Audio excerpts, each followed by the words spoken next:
Hello，大家好，又係我張新芬師傅啊！嗱，又係時候咧，同大家去分享一下啲玄學小知識咯。嗱，最近咧，我喺新聞嗰度咧就見到一則咧都幾得意嘅新聞。不過呢個新聞其實近年咧，我發現都好多人咧都會用呢一個方法咧去處理某一啲好特別嘅嘢喎。係乜嘢？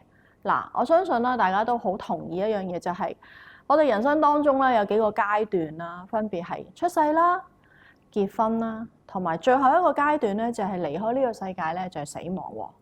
好啦，死亡之後唔係就咁死咗就叫做一了百了嘅喎，其實之後仲有好多嘢會做嘅。最會做嘅一件事就係大家走咗之後，尤其是係香港啦嚇，好多時咧都會選擇咧就係火化啦，火化之後咧就擺落一個咧骨灰罌裏邊啦，然之後咧就有啲人就會選擇擺喺靈灰閣啦，亦都有人選擇咧就係擺喺政府嘅一啲骨灰龕位喎。咁講到政府嘅骨灰龕位咧，大家都會諗到一樣嘢就係話：哇，師傅啊，其實咧有時咧都會等好耐嘅喎。好彩嘅。可能就等1年啦。咁有啲唔好彩嘅，甚至乎咧就要等2、3年喎。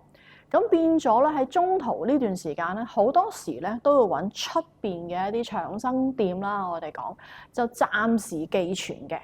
咁但係因為大家都知道啦，嗱，除咗呢個時間嘅問題啦，其實好多呢啲長生店咧，嗰啲位咧其實都比較爆滿嘅。據我所知道，連長生店咧都要等若干嘅時間嘅。咁其實當然因為大家要等政府公眾嘅位置啦，所以連長生店都會擺得耐，咁大家都需要等得耐嘅。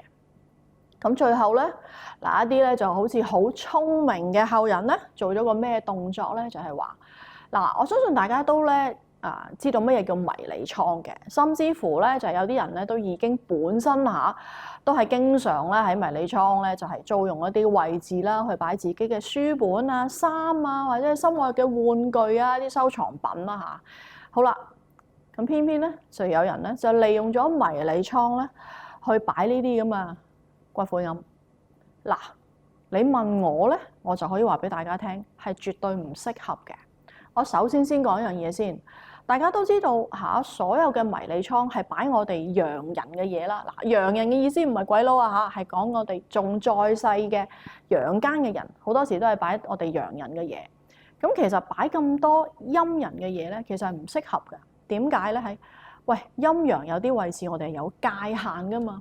咁如果你喺迷你倉擺咗呢啲陰人嘅嘢，其實係會令到嗰個迷你倉咧，佢個磁場啦，各方面咧係有所影響嘅喎。嗱，呢個行為就唔係太好啦，因為大家都知道唔係淨係你擺嘢噶嘛，個個都會擺嘢嘅喎，咁會有機會影響到人啦，咁就唔係太好。同埋作為我哋孝子賢孫，點樣都好啦，你唔好將佢塞喺迷你倉啦。好啦，塞喺迷你倉都唔緊要啦。而我睇到呢單新聞咧，就更加令我覺得咧係有少少唔開心嘅係咩咧？就係佢租咗個迷你倉，擺咗骨灰龕都算啦。佢居然係點樣啊？哇！倉租又唔俾啦，人又揾唔到啊！正如好似人間蒸發咁樣，好似咧，即係講得句難聽，好似我擺咗落去，我以後乜都唔理啦完全唔關我事啦之後我交唔交到租都唔理啦，反正都係一堆骨灰嚟嘅啫，可以點啊咁？喂，你哋知唔知其實作為我哋中國人而尤其是作為師傅係玄學家裏邊，我哋都會做一啲風水落葬嘅嘢，咁樣係對你自己嘅運氣有莫大嘅影響嘅喎。雖然而家未必可以完全咧，我哋講落到地去做嘢啦，咁但係正正經經揾一個位置擺好佢，其實你嘅先人都可以咧係保佑到大家，譬如最簡單身體健康個運氣上邊平平安安嘅喎。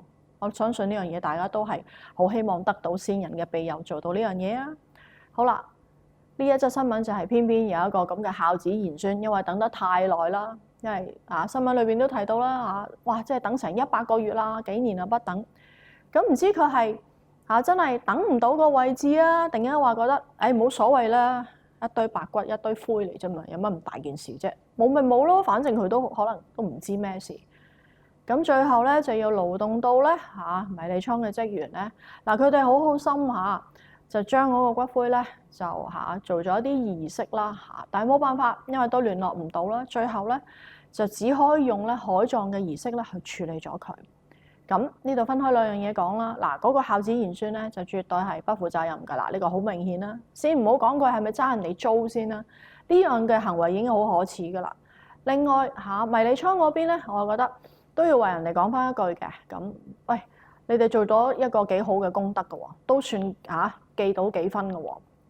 因為我哋講喺功德裏邊、功德簿裏邊計算咧，就係話幫人哋去做呢個安葬、殮葬咧，係一個幾大嘅功德。咁當然要睇你點樣做法啦係即係一開始主動去做啊，定係話係我哋講冇辦法啦，都要幫手啦嘅做法。所以呢度嘅功德咧有分大同細嘅。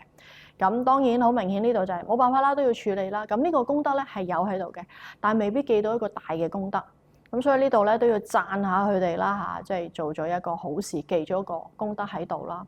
不過我都係勸大家啦，千祈唔好做呢樣嘢。就算點樣等都好啦，唔該你哋等一等，等到真係正式有一個較好嘅位置咧去擺。